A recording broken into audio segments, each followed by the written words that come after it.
ಚಿಂತಾಮಣಿಯಲ್ಲಿ ಸೃಷ್ಟಿಯಾಗಿರ್ತಕ್ಕಂಥದ್ದು. ಇವತ್ತು ಕೆಂಪೇಗೌಡರನ್ನ ಕೇವಲ ಒಂದು ಜಾತಿ ವರ್ಗಕ್ಕೆ ಸೀಮಿತವಾಗಿ ಇರಿಸದೆ ನಾವೆಲ್ಲರೂ ಇವತ್ತು ಇದರಲ್ಲಿ ಭಾಗಿಯಾಗ್ತೀವಿ ಅಂತ ಹೇಳಿ ಇವತ್ತು ಚಿಂತಾಮಣಿ ಸಮಸ್ತ ನಾಗರಿಕ ಬಂಧುಗಳು ಎಲ್ಲರೂ ಇವತ್ತು ಪಕ್ಷಾತೀತವಾಗಿ ಪಕ್ಷರಹಿತವಾಗಿ ಇವತ್ತು ಈ ಕಾರ್ಯಕ್ರಮದ ಯಶಸ್ಸಿಗೆ ಸಹಕರಿಸಿದ್ದೀರ. ನಾನು ಮತ್ತೊಮ್ಮೆ ತಮಗೆಲ್ರಿಗೂ ನನ್ನ ಹೃದಯಪೂರ್ವಕವಾದಂಥ ಅಭಿನಂದನೆಗಳು ಮತ್ತು ಧನ್ಯವಾದಗಳನ್ನ ತಿಳಿಸಲಿಕ್ಕೆ ಬಯಸ್ತೇನೆ.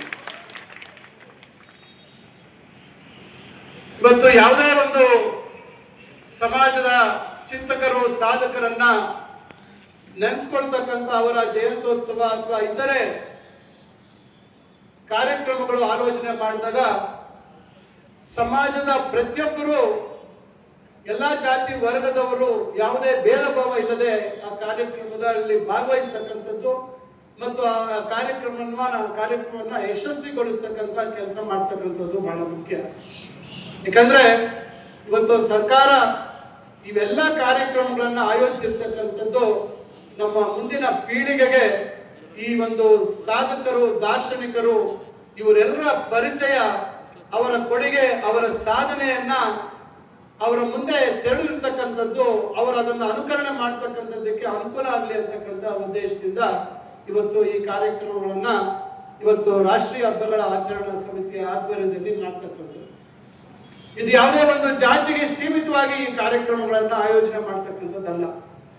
ಇವತ್ತು ಸಮಾಜ ಇವತ್ತು ನಮ್ಮಲ್ಲಿರ್ತಕ್ಕಂಥ ಭಾಷಾ ಜಾತಿ ವ್ಯವಸ್ಥೆ ಇವೆಲ್ಲದರ ನಡುವೆ ಒಂದು ವೈವಿಧ್ಯವಾಗಿರ್ತಕ್ಕಂಥ ಒಂದು ಸಮಾಜದಲ್ಲಿ ನಾವೆಲ್ಲರೂ ಒಟ್ಟಾಗಿ ಭವ್ಯ ಭಾರತವನ್ನ ನಿರ್ಮಾಣ ಮಾಡ್ತಕ್ಕಂಥದ್ದಕ್ಕೆ ನಾವೆಲ್ಲರೂ ಒಟ್ಟಾಗಿ ಇರಬೇಕು ಅಂತಕ್ಕಂಥ ದೃಷ್ಟಿಯಿಂದ ಇವತ್ತು ಈಗೆಲ್ಲ ಕಾರ್ಯಕ್ರಮಗಳನ್ನ ಸರ್ಕಾರಗಳು ಆಯೋಜನೆ ಮಾಡ್ತಕ್ಕಂಥ ಉದ್ದೇಶ.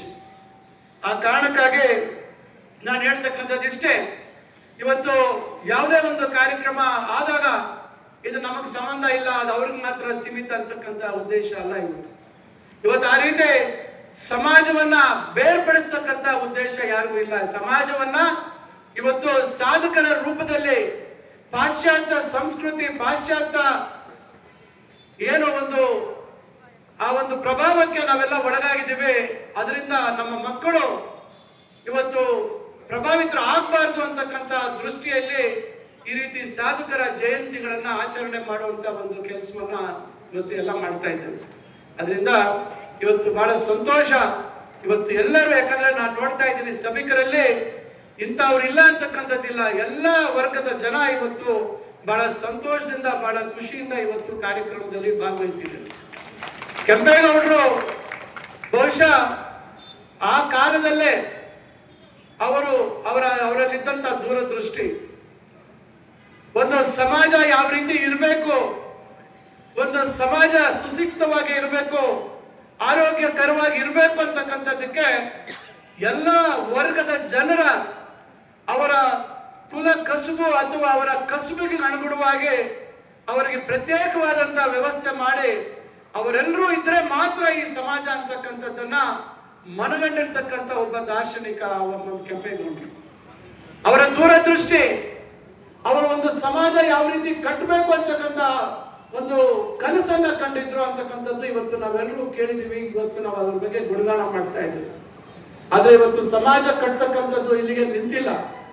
ನಿರಂತರವಾಗಿ ಇವತ್ತು ಸಮಾಜವನ್ನ ಹೊಡಿತಕ್ಕಂಥ ಶಕ್ತಿಗಳು ಇವತ್ತು ಬಹಳಷ್ಟು ಇದ್ರೂ ಸಹ ಇವತ್ತು ಸಮಾಜ ಇವತ್ತು ಬಹಳಷ್ಟು ಪರಿವರ್ತನೆ, ಬಹಳಷ್ಟು ನಾಗರಿಕತೆ, ಇವೆಲ್ಲದರ ನಡುವೆ ನಾವು ಒಂದು ಸುಂದರವಾದಂತಹ ಸಮಾಜವನ್ನ ಕಟ್ತಕ್ಕಂಥ ಜವಾಬ್ದಾರಿ ನಾವು ನೀವು ಎಲ್ಲರೂ ಮಾಡಬೇಕಾಗಿರ್ತಕ್ಕಂಥದ್ದು ಬಹಳ ಮುಖ್ಯವಾಗಿರ್ತಕ್ಕಂಥ ವಿಚಾರ. ಅದರಿಂದ ಇವೆಲ್ಲ ಒಂದು ಪ್ರಜಾಪ್ರಭುತ್ವದ ವ್ಯವಸ್ಥೆಯಲ್ಲಿ ಬಾಬಾ ಸಾಹೇಬ್ ಅಂಬೇಡ್ಕರ್ ಅವರು ಕೊಟ್ಟಿರ್ತಕ್ಕಂಥ ಒಂದು ಸಂವಿಧಾನದಡಿಯಲ್ಲಿ ಇವತ್ತು ನಾವು ಕೆಂಪೇಗೌಡರು ಹಾಕೊಟ್ಟಿರ್ತಕ್ಕಂಥ ದಾರಿ, ಆ ದಾರಿಯನ್ನ ಅನುಕರಣೆ ಮಾಡಿಕೊಂಡು ನಾವು ಇವತ್ತು ಈ ಕಾಲಕ್ಕೆ ಏನು ಸಮಾಜ ನಿರ್ಮಾಣ ಆಗಬೇಕು, ಯಾವ ರೀತಿ ನಮ್ಮ ಮಕ್ಕಳ ಭವಿಷ್ಯತ್ತು ಉಜ್ವಲ ಆಗಬೇಕು, ಅವರು ಯಾವ ರೀತಿ ತಮ್ಮ ಸ್ವಂತ ಕಾಲಿನ ಮೇಲೆ ನಿಲ್ತಕ್ಕಂಥದ್ದಕ್ಕೆ ನಾವು ಏನು ಕೊಡುಗೆಗಳನ್ನು ಕೊಡಬೇಕು, ಇವತ್ತು ನಮ್ಮ ಸಮಾಜದಲ್ಲಿ ಆರ್ಥಿಕ ಶೈಕ್ಷಣಿಕವಾಗಿ ಅವರನ್ನ ಯಾವ ರೀತಿ ನಾವು ಬಲಗೊಳಿಸ್ಬೇಕು ಅಂತಕ್ಕಂಥದ್ದು ಇವತ್ತು ನಾವೆಲ್ಲರೂ ಕೆಂಪೇಗೌಡರಿಂದ ಕಲಿತಕ್ಕಂಥದ್ದು ಬಹಳಷ್ಟಿದೆ. ಅದರಿಂದ ಇವತ್ತು ನಾನು ಹೆಚ್ಚಾಗಿ ತಮ್ಮ ಸಮಯ ತೆಗೆದುಕೊಳ್ಳೋದಿಲ್ಲ. ಸುಮಾರು 130ಕ್ಕಿಂತ ಹೆಚ್ಚು ಜನ ಪ್ರತಿಭಾನ್ವಿತ ವಿದ್ಯಾರ್ಥಿನಿಯರಿಗೆ ಅವರಿಗೆ ಪ್ರತಿಭಾ ಪುರಸ್ಕಾರ ಕಾರ್ಯಕ್ರಮ ಇದೆ. ನಾನು ಕೇವಲ ಒಂದೆರಡು ವಿಚಾರಗಳನ್ನು ಮಾತ್ರ ಹೇಳ್ತೇನೆ. ಈಗ ಮಾನ್ಯ ನಮ್ಮ ಕೋನಪ್ರೆಡ್ಡಿ ಅವರು ವಿಚಾರಗಳು ಹೇಳಿದ್ರು. ಈಗ ಯಾರ್ಯಾರಿಗೆ ನಾವು ಯಾವಾಗ ಅವಕಾಶ ಬರ್ತದೆ ಅವತ್ತು ನಾವೆಲ್ಲ ಇವತ್ತು ಸಮಾಜದಲ್ಲಿ ಎಲ್ಲರಿಗೂ ನಾವು ಏನು ದಾರಿಯನ್ನು ತೋರಿಸ್ಲಿಕ್ಕೆ ಸಾಧ್ಯ ಆಗತ್ತೆ ಆ ರೀತಿಯಾಗಿ ದಾರಿ ತೋರಿಸ್ತಕ್ಕಂಥ ಒಂದು ಪ್ರಾಮಾಣಿಕ ಪ್ರಯತ್ನವನ್ನು ನಾವು ಮಾಡಬೇಕಾಗುತ್ತೆ. ಈಗ ಅವರು ಕೇಳಿದಾರೆ ನಮಗೆ ಜಾಗ ಕೊಡಿ ಅಂತ ಹೇಳಿ, ಅದರ ಪ್ರಯತ್ನ ನಾವು ಮಾಡ್ತಾ ಇದ್ದೀವಿ. ಜಾಗ ಕೊಡುವಂಥದ್ದಕ್ಕೂ ನಾವು ವ್ಯವಸ್ಥೆ ಮಾಡ್ತಾ ಇದ್ದೀವಿ. ವಿದ್ಯಾರ್ಥಿ ನಿಲಯ ರಾಜ್ಯ ಒಕ್ಕಲಿಗರ ಸಂಘದಿಂದ ವಿದ್ಯಾರ್ಥಿನಿಯರಿಗೆ ಕಟ್ಕೊಡ್ತೀವಿ ಅಂತಕ್ಕಂಥ ಮಾತು ಹೇಳಿದ್ದಾರೆ. ಅದಕ್ಕೂ ಕೂಡ ನಾವು ಅವರಿಗೆ ಸೂಕ್ತ ಸ್ಥಳವನ್ನು ಕೊಡುವಂತ ಒಂದು ಕೆಲಸವನ್ನು ನಾವು ಮಾಡ್ತಾ ಇದ್ದೇವೆ. ಈಗ ಅದು ಬಿಟ್ಟು ತಮಗೆ ಗೊತ್ತಿದೆ, ಇವತ್ತು ಸುಮಾರು 22-23 ಸಮಾಜಗಳಿಗೆ ನಾವು ಒಂದೇ ಕಡೆ ಇವತ್ತು ಅವರಿಗೆ ಜಾಗ ಶೈಕ್ಷಣಿಕ ಮತ್ತು ಶೈಕ್ಷಣಿಕ ಅಧ್ಯಯನ ಕೇಂದ್ರಗಳನ್ನ ಪ್ರಾರಂಭ ಮಾಡೋದಕ್ಕೆ ಸರ್ಕಾರದ ವಿವಿಧ ಇಲಾಖೆಗಳ ಹೆಸರಿಗೆ ಇವತ್ತು ಹಲವಾರು ಜಾತಿಗಳ ಒಂದು ಹೆಸರಿನಲ್ಲೇ ಇವತ್ತು ನಾವು ಅದನ್ನ ನಿಗದಿ ಮಾಡಿದ್ದೇವೆ. ಇವತ್ತು ಇದಕ್ಕೂ ಅಷ್ಟೇ ನಾವು ಕೆಂಪೇಗೌಡರ ಹೆಸರಿನಲ್ಲೇ ಇವತ್ತು ನಾವು ಒಕ್ಕಲಿಗ ಸಮುದಾಯಕ್ಕೂ ಕೂಡ 1 ಎಕರೆ ಜಾಗವನ್ನು ನಾವು ನಿಗದಿ ಮಾಡಿದ್ದೇವೆ. ಆದೇಶ ಕೂಡ ಆಗಿದೆ. ಇದರ ಜೊತೆಯಲ್ಲಿ ಇವತ್ತು ಇತರೆ ಜಾತಿಗಳು ಯಾವ್ಯಾವ ಜಾತಿಗಳ ಜನಸಂಖ್ಯೆ ಆಧಾರಿತವಾಗಿ ಇವತ್ತು ಪರಿಶಿಷ್ಟ ಜಾತಿಯ ಇವತ್ತು ಬಾಬು ಜಗಜೀವನ್ ರಾಮ್ ಅವರ ಒಂದು ಅಧ್ಯಯನ ಕೇಂದ್ರ ಮಾಡುವಂಥದ್ದಕ್ಕೂ 1 ಎಕರೆ ಕೊಟ್ಟಿದ್ದೀವಿ. ಅಲ್ಪಸಂಖ್ಯಾತರಿಗೆ ಅವರ ಜನಸಂಖ್ಯೆ ಅನುಗುಣವಾಗಿ ಅವರಿಗೆ 1 ಎಕರೆ ಕೊಟ್ಟಿದ್ದೀವಿ. ಇವತ್ತು ಬ್ರಾಹ್ಮಣ ಸಮಾಜಕ್ಕೆ ಅವರಿಗೆ 20 ಗುಂಟೆ ಜಾಗ ಕೊಡುವಂತ ಕೆಲಸ ಮಾಡ್ತಾ ಇದ್ದೀವಿ, ಕೊಟ್ಟಿದ್ದೀವಿ. ಈಗಾಗಲೇ ಆದೇಶ ಆಗಿದೆ. ಇವತ್ತು ವೈಶ್ಯ ಸಮುದಾಯಕ್ಕೆ 30 ಗುಂಟೆ, ಹಿಂದುಳಿದ ವರ್ಗಗಳ ವಿವಿಧ ಸಮುದಾಯಗಳಿಗೆ ಎಲ್ಲರಿಗೂ ಇವತ್ತು 10 ಗುಂಟೆಯಿಂದ ಹಿಡಿದು 5 ಗುಂಟೆ, 10 ಗುಂಟೆ, 20 ಗುಂಟೆ, 30 ಗುಂಟೆ ಇವತ್ತು ಬಲಿಜ ಸಮಾಜಕ್ಕೂ ಕೊಟ್ಟಿದ್ದೀವಿ. ಈ ರೀತಿ ಇಂಥ ಸಮಾಜಕ್ಕೆ ನಾವು ಕೊಟ್ಟಿಲ್ಲ ಅಂತಕ್ಕಂಥದ್ದೆಲ್ಲ ನಮ್ಮ ತಾಲೂಕಿನಲ್ಲಿ ಇರ್ತಕ್ಕಂಥ ಎಲ್ಲ ಸಮುದಾಯಗಳಿಗೆ ಸ್ಥಳವನ್ನು ನಿಗದಿ ಮಾಡಿ ಆದೇಶಗಳನ್ನು ಮಾಡಿದ್ದೀವಿ. ಇನ್ನು ಕೆಲವು ಸಣ್ಣ ಸಮುದಾಯಗಳನ್ನ ಬಿಟ್ಟು ಹೋಗಿದೆ, ಅದಕ್ಕೂ ಕೂಡ ನಾವು ಮುಂದಿನ ದಿನಗಳಲ್ಲಿ ಅದಕ್ಕೂ ಕೂಡ ಕೊಡುವಂತ ವ್ಯವಸ್ಥೆ ಮಾಡ್ತಾ ಇದ್ದೀವಿ. ಮತ್ತು ಎಲ್ಲ ಸಮುದಾಯಗಳವರು ಅಲ್ಲಿ ಕಾರ್ಯಕ್ರಮ ಮಾಡುವಂಥದ್ದಕ್ಕೆ 3 ಎಕರೆ ಅಲ್ಲಿ ಎಲ್ಲರೂ ಅಲ್ಲಿ ಉಪಯೋಗಿಸುವಂಥದ್ದಕ್ಕೆ ಅದಕ್ಕೂ ಕೂಡ ನಾವು ಅಲ್ಲಿ ಜಾಗ ನಿಗದಿ ಮಾಡುವಂತ ಕೆಲಸ ಮಾಡಿದ್ದೀವಿ. ಯಾಕಂದ್ರೆ ನಾನು ಪದೇ ಹೇಳ್ತಾ ಇದ್ದೀನಿ, ಬಹಳಷ್ಟು ಸಭೆ ಸಮಾರಂಭಗಳಲ್ಲಿ ಪ್ರತಿಯೊಬ್ಬರು ಸಮುದಾಯ ಭವನ ಅಂತಕ್ಕಂಥ ಒಂದು ಮಾತು ಈಗ ಬಹಳ ಹಿಂದಿನ ಮಾತು. ಆದ್ರೆ ಈಗ ನಾವು ಸಮುದಾಯಗಳಲ್ಲಿ ನಮ್ಮ ಮಕ್ಕಳು ಭವಿಷ್ಯತ್ತು ರೂಪುಗೊಳ್ಳಬೇಕಾದ್ರೆ, ಮಕ್ಕಳ ಭವಿಷ್ಯತ್ತು ಉಜ್ವಲವಾಗಬೇಕಾದ್ರೆ ನಾವು ಅವರಿಗೆ ಶೈಕ್ಷಣಿಕವಾಗಿ ಅವರಿಗೆ ಶಕ್ತಿ ತುಂಬತಕ್ಕಂಥ ಕೆಲಸ ಆಗಬೇಕು. ಅವರಿಗೆ ಅಧ್ಯಯನ ಕೇಂದ್ರಗಳನ್ನ ಮಾಡಬೇಕು. ಕೌಶಲ್ಯಾಭಿವೃದ್ಧಿಗೆ ಏನು ಒತ್ತು ಕೊಡಬೇಕು ಆ ಒಂದು ಪ್ರಯತ್ನ ಮಾಡ್ತಕ್ಕಂಥದ್ದು ಆಗಬೇಕು. ಅದಕ್ಕೆ ಹೆಚ್ಚು ಒತ್ತು ಕೊಡುವಂಥದ್ದು ಆಗಬೇಕು ಅಂತಕ್ಕಂಥದ್ದು ನಮ್ಮ ಉದ್ದೇಶ. ಅದಕ್ಕೆ ಉದ್ದೇಶಪೂರ್ವಕವಾಗಿ ನಾವು ಅಲ್ಲೆಲ್ಲೂ ಸಮುದಾಯ ಭವನ ಅಂತಕ್ಕಂಥ ಹೆಸರನ್ನು ಪ್ರಸ್ತಾಪ ಮಾಡಿಲ್ಲ.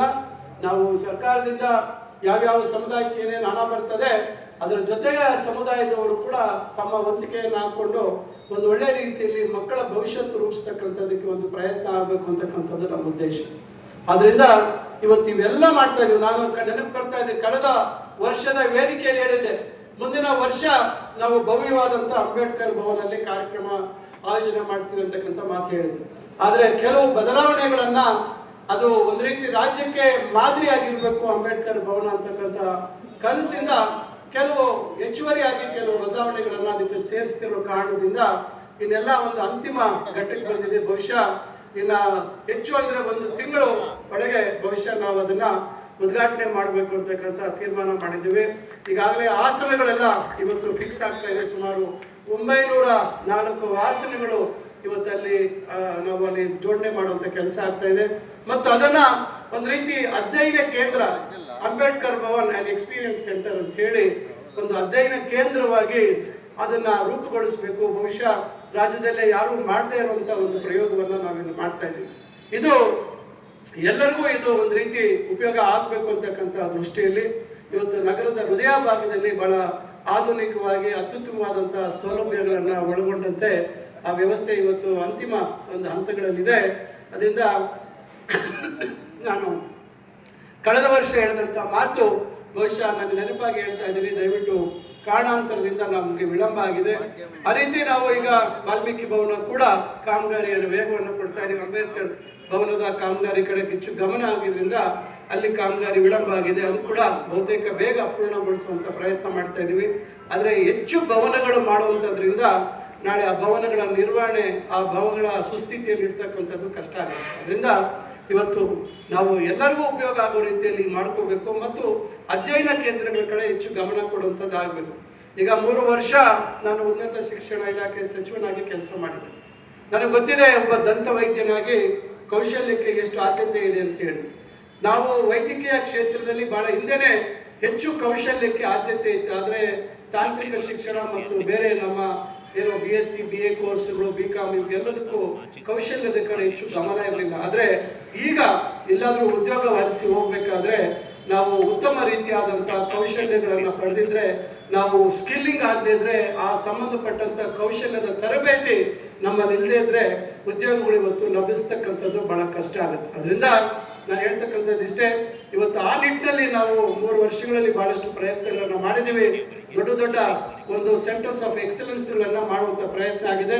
ಅದರ ಮುಂದುವರೆದ ಭಾಗ ಈಗ ಸದ್ಯದಲ್ಲೇ ಚಿಂತಾಮಣಿಯ ಪಾಲಿಟೆಕ್ನಿಕ್ನ ಒಂದು ಉನ್ನತ ಉತ್ಕೃಷ್ಟವಾದ ಒಂದು ಪಾಲಿಟೆಕ್ನಿಕ್ ಆಗಿ ರಾಜ್ಯದಲ್ಲಿ ರೂಪುಗೊಳಿಸ್ತಕ್ಕಂಥ ಒಂದು ಪ್ರಯತ್ನ ಆಗ್ತಾ ಇದೆ.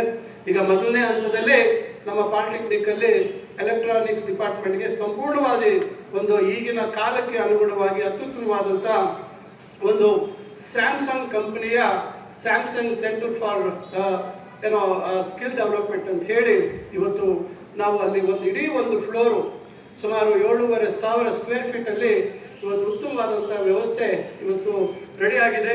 ಸದ್ಯದಲ್ಲೇ ಅದನ್ನು ಲೋಕಾರ್ಪಣೆ ಮಾಡ್ತೀವಿ. ಅದರ ಉಪಯೋಗ ಬರೀ ಪಾಲಿಟೆಕ್ನಿಕ್ ವಿದ್ಯಾರ್ಥಿನಿಯರಿಗೆ ಮಾತ್ರ ಅಲ್ಲ, ಅದರ ಉಪಯೋಗ ಇಂಜಿನಿಯರಿಂಗ್ ಕಾಲೇಜಿನಲ್ಲಿ ಇರ್ತಕ್ಕಂಥವ್ರಿಗೂ ಆಗುತ್ತೆ. ಜೊತೆಗೆ ಸ್ನೈಡರ್ ಎಲೆಕ್ಟ್ರಿಕ್ ಕಂಪನಿ ಅವರದು ಒಂದು ಸೆಂಟರ್ ಆಫ್ ಎಕ್ಸಲೆನ್ಸ್, ಅದು ಕೂಡ ಸದ್ಯದಲ್ಲಿ 2 ಒಟ್ಟಿಗೆ ನಾವು ಇನಾಗ್ರೇಟ್ ಮಾಡ್ತೀವಿ. ಮತ್ತೊಂದು ಫ್ಲೋರಲ್ಲಿ ಸುಮಾರು 8,000 ಸ್ಕ್ವೇರ್ ಫೀಟ್ ಅಲ್ಲಿ ಇನ್ನು ಬೇರೆ ವಿವಿಧ 6-7 ಕೌಶಲ್ಯಕ್ಕೆ ಸಂಬಂಧಪಟ್ಟಂತೆ ವಿವಿಧ ಕೌಶಲ್ಯಗಳಿಗೆ ಸಂಬಂಧಪಟ್ಟಂತೆ ವ್ಯವಸ್ಥೆಯನ್ನು ಮಾಡ್ತಕ್ಕಂಥದ್ರ ಬಗ್ಗೆ ಚರ್ಚೆಗಳಾಗ್ತಾ ಇದ್ದಾವೆ. ಬಹುಶಃ ಇನ್ನು ಕೆಲವೇ ದಿನಗಳಲ್ಲಿ ಅದು ಅಂತಿಮ ರೂಪ ಪಡ್ತದೆ. ಅದ್ರ ಜೊತೆಗೆ ಇಂಜಿನಿಯರಿಂಗ್ ಕಾಲೇಜಿನ ಮುಂಭಾಗದಲ್ಲಿ ನಾವು ಏಷ್ಯನ್ ಡೆವಲಪ್ಮೆಂಟ್ ಬ್ಯಾಂಕ್ ಮುಖಾಂತರ ಒಂದು ಸೆಂಟರ್ ಆಫ್ ಎಕ್ಸಲೆನ್ಸ್ ಇಡೀ ರಾಜ್ಯದಲ್ಲಿ 9 ಮಾಡ್ತಾ ಇದ್ದೇವೆ. ಅದರಲ್ಲಿ ಚಿಂತಾಮಣಿಯಲ್ಲಿ ಒಂದು ಮಾಡುವಂಥ ಒಂದು ಕೆಲಸವನ್ನು ಮಾಡ್ತಾ ಇದ್ದೇವೆ. ಸುಮಾರು 50-60-70 ಕೋಟಿ ಅಲ್ಲಿ ಖರ್ಚು ಮಾಡಿ ಈಗ ಅದಕ್ಕೆ 5 ಎಕರೆಯನ್ನು ನಿಗದಿ ಮಾಡಿಕೊಟ್ಟಿದ್ದೇವೆ.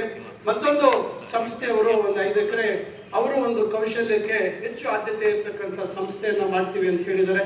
ಅದನ್ನು ಮಾಡುವಂಥ ಪ್ರಯತ್ನ ಮಾಡ್ತಾ ಇದ್ದೀವಿ. ಯಾಕಂದರೆ ಇವತ್ತು SSLC ಪಾಸು ಫೇಲ್ ಆಗಿರ್ತಕ್ಕಂಥವ್ರು, PUC ಆಗಿರ್ತಕ್ಕಂಥವ್ರು, ಇವರೆಲ್ಲರಿಗೂ ಇವತ್ತು ಅವರ ವಿದ್ಯಾರ್ಥಿಗೆ ಅನುಗುಣವಾಗಿ ಕೌಶಲ್ಯಗಳ ತರಬೇತಿಯನ್ನು ಕೊಟ್ಟರೆ ಅವರ ಉದ್ಯೋಗ ಅವಕಾಶಗಳು ಹೆಚ್ಚು ಆಗ್ತಕ್ಕಂಥದ್ದು, ಸಾಧ್ಯತೆಗಳು ಜಾಸ್ತಿ ಇರ್ತಕ್ಕಂಥ ಒಂದು ಪ್ರಯತ್ನವನ್ನು ನಾವು ಮಾಡ್ತಾ ಇದ್ದೇವೆ. ಅದರಿಂದ ಈ ರೀತಿ ಮಕ್ಕಳ ಭವಿಷ್ಯತ್ತು ಈ ಕಾಲಕ್ಕೆ ಯಾವ ರೀತಿ ಅವರನ್ನು ತಯಾರು ಮಾಡಬೇಕು, ಇವತ್ತು ಜಾಗತಿಕ ಸವಾಲುಗಳನ್ನು ಎದುರಿಸ್ತಕ್ಕಂಥದ್ದಕ್ಕೆ ಯಾವ ರೀತಿ ಅವರನ್ನು ಸಜ್ಜುಗೊಳಿಸಬೇಕು ಅಂತಕ್ಕಂಥದ್ದನ್ನ ಇವತ್ತು ಅವನ್ನೆಲ್ಲ ಮನಗಂಡಿರ್ತಕ್ಕಂಥವನಾಗಿ ಇವತ್ತು ಅವೆಲ್ಲ ಪ್ರಯತ್ನಗಳು ಮಾಡಿದ್ದೇವೆ. ಈಗ ಒಂದೊಂದು ಹಂತಕ್ಕೆ ಬಂದಿದೆ.